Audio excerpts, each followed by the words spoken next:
بسم اللہ الرحمن الرحیم۔ السلام علیکم۔ یا ایھا الذین آمنوا ذکر اللہ ذکرا کثیر۔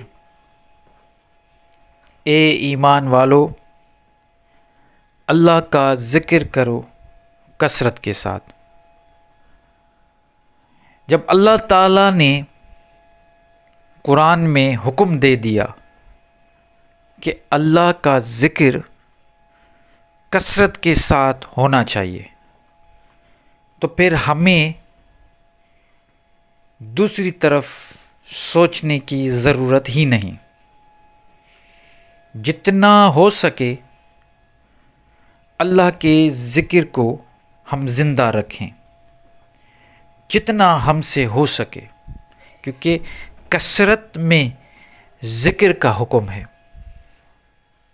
لیکن بڑے افسوس کے ساتھ مجھے یہ کہنا پڑ رہا ہے کہ مرشد بنے کچھ ڈھونگی لوگ کہتے ہیں کہ ذکر کی اجازت ہم سے لیں، اور ہمارے معصوم قسم کے لوگ جو مرید بنتے ہیں وہ اللہ کے ذکر کی اجازت ان لوگوں سے، ڈھونگیوں سے لیتے ہیں۔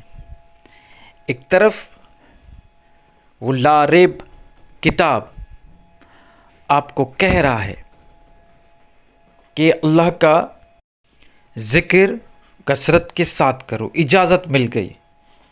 دوسری طرف یہ کتاب کے سامنے کھڑے ہو کے اور کہتے ہیں کہ ہم سے مانگو ذکر۔ خیر، فیصلہ تو آپ خود کریں۔ میں یہاں پہ آج ذکر قلبی کیسے کیا جاتا ہے اس پہ بات کروں گا۔ یہ نہیں کہوں گا کہ یہ ذکر مجھ سے لے، ہاں طریقہ ضرور بتاؤں گا اور بات کو واضح کرنے کی کوشش کروں گا۔ جیسے اس کا نام ہے ذکر قلبی، تو اس ذکر کا تعلق قلب کے ساتھ ہے، دل کے ساتھ ہے، ہارٹ کے ساتھ ہے۔ جب انسان اپنی ماں کے پیٹ میں ہوتا ہے تب سے دل دھڑکنا شروع کرتی ہے مرنے تک۔ تو یہ جو دھڑکن چل رہی ہے، دھک دھک دھک، یہ جو بیٹ قدرت نے، اللہ تعالیٰ نے ہمیں دی ہوئی ہے، اس کو فالو کرنا ہے۔ اور سب سے اللہ کے سب نام بہتر ہیں، لیکن جو ذاتی نام اللہ،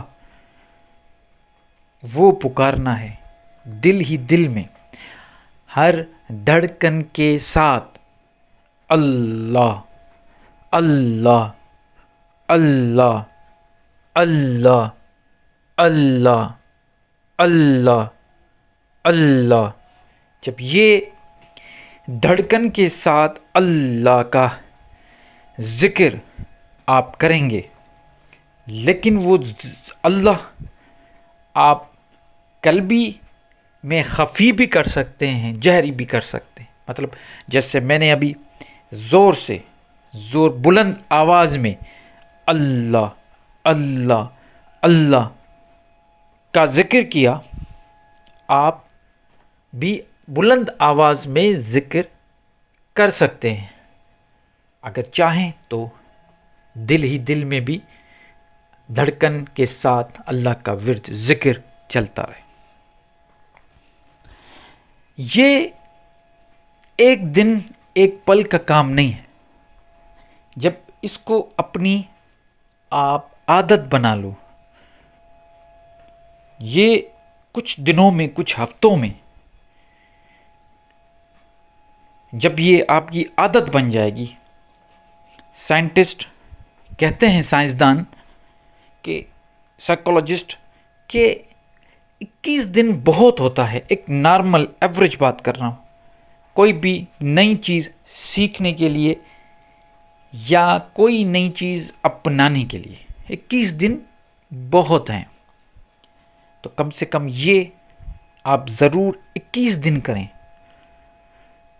آپ کو کس طرح بیٹھنا ہے یہ چلتے پھرتے جس طرح بھی آپ کو آسانی لگے کرتے رہیں.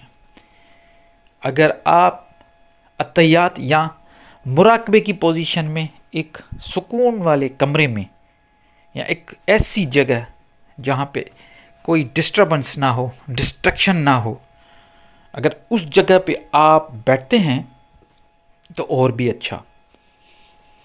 تو یہ عمل ضرور کریں. اس کے پیچھے کوئی میں ہاتھ جوڑ کر آپ سب کو کہتا ہوں، اس کے پیچھے کوئی لالچ نہ رکھیں کہ یہ کروں گا تو یہ مل جائے گا. نہیں، اللہ کا ذکر، اللہ کی عبادت اس لیے کریں کہ وہ ہستی عبادت ذکر کے لائق ہیں، نہ کہ آپ کو اپنا کوئی چیک لسٹ، اپنا کوئی کام نکلوانا ہے. نہیں، میں ہاتھ جوڑ کر آپ کو کہتا ہوں یہ کر کے دیکھیں.